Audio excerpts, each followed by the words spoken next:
माननीय श्री इकरा चौधरी जी। धन्यवाद सभापति महोदय, आपने मुझे इस विशेष चर्चा पर बोलने का मौका दिया।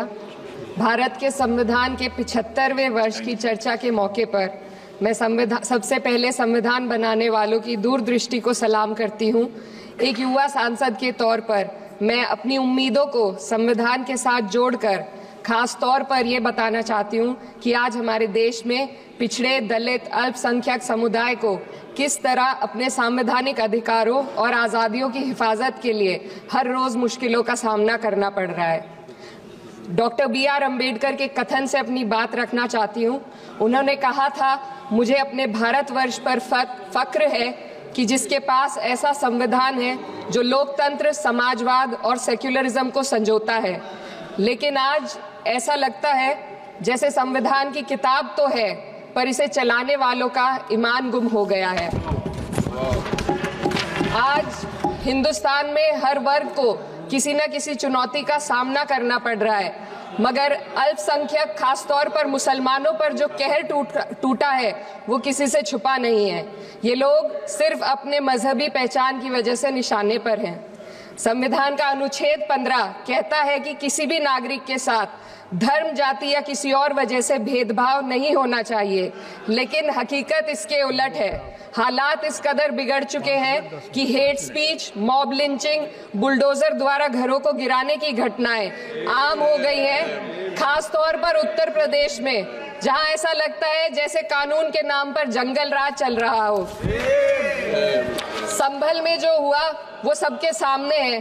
पुलिस के संरक्षण में निर्दोष लोगों की हत्या की गई और सरकार ने चुप्पी साध ली। अल्पसंख्यकों पर हिंसा बढ़ती जा रही है, मगर सत्ता में बैठे लोग या तो आंखें मूंदे हुए हैं या फिर इन घटनाओं को बढ़ावा दे रहे हैं। हद तो तब हो जाती है जब न्यायपालिका की बात भी अनसुनी कर दी जाती है।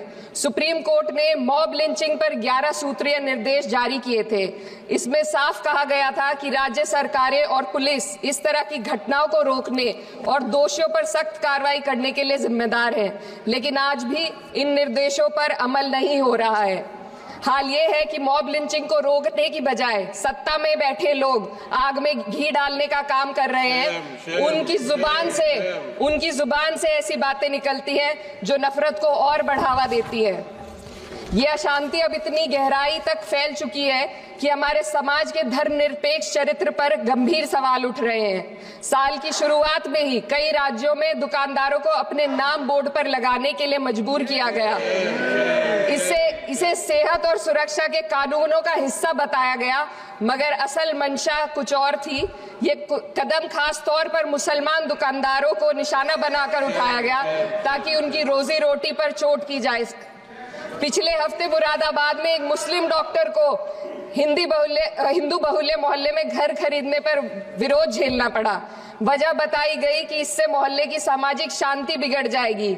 अब आप ही बताइए, क्या ये वजह सही है, जायज है? असल में ये छोटी बड़ी घटना इस बात का सबूत है कि सांप्रदायिकता को बढ़ावा देने वाले बयान और नीतियां हमारे समाज को अंदर से खोखला कर रही है। उत्तर प्रदेश में यति नरसिंहानंद ने बेहद घटिया बयान दिया, लेकिन सरकार इन बयानों पर कोई कार्रवाई नहीं कर रही। हेट स्पीच न केवल जनमानस के विचारों को प्रदूषित करती है, बल्कि इससे अब संवैधानिक पदों पर बैठे लोगों को भी प्रभावित कर दिया है। अभी हाल ही में माननीय उच्च न्यायालय इलाहाबाद के माननीय न्यायाधीश ने ऐसे बयान दिए जिसका संज्ञान खुद सुप्रीम कोर्ट को लेना पड़ा। संविधान के अनुच्छेद 29 और 30 ने अल्पसंख्यकों को उनके मजहबी और सांस्कृतिक हक दिए हैं ताकि वो अपनी पहचान को बचा सके और अपने संस्थान चला सके, लेकिन आज उन्हीं हकों पर हर तरफ से चोट की जा रही है। वक्फ जैसे बिल लाकर उनके धार्मिक अधिकारों को छीनने की कोशिश की जा रही है।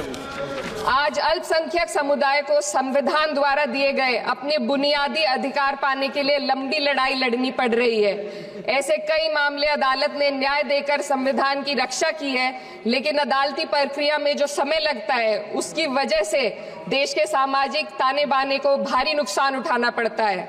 मिसाल के तौर पर इलाहाबाद हाई कोर्ट ने 2004 के मदरसा एक्ट को रद्द कर दिया था, जिससे मदरसों के संचालन पर सवाल उठे। हालांकि सुप्रीम कोर्ट ने बाद में इस फैसले को पलट दिया और एक्ट को वैध करार दिया, लेकिन इस प्रक्रिया में जो समय लगा उसने अल्पसंख्यकों को बेचैनी और संघर्ष के दौर में डाला है। इसी कड़ी में प्लेसेस ऑफ वर्शिप एक्ट 91 भी आता है और कई अन्य अधिकार, उन्हें भी इसी तरह अदालती लड़ाइयों में उलझाया जा रहा है। ये स्थिति न केवल अल्पसंख्यकों के अधिकारों की राह में रुकावट है, बल्कि justice delayed is justice denied जैसी कहावत को सिद्ध करती है।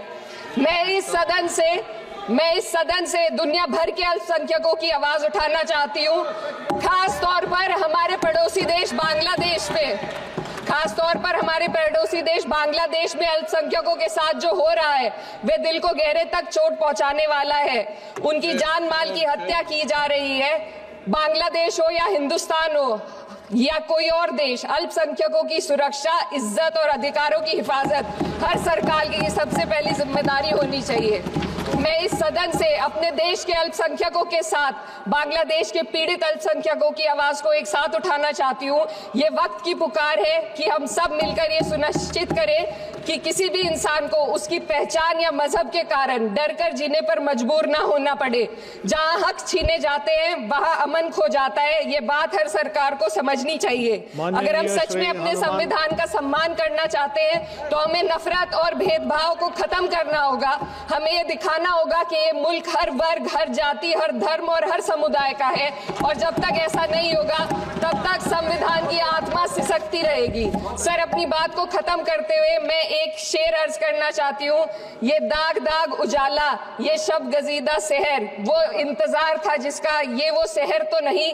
लेकिन अगर इस सदन में बैठे हम सभी सदस्य ये ठान ले कि हमें संविधान के मूल्यों को लागू करना है और उसे लागू करने का प्रयास करें, तो वह सुबह जरूर आएगी जिसके लिए लाखों भारतवासियों ने अपने जानों की कुर्बानी दी। श्री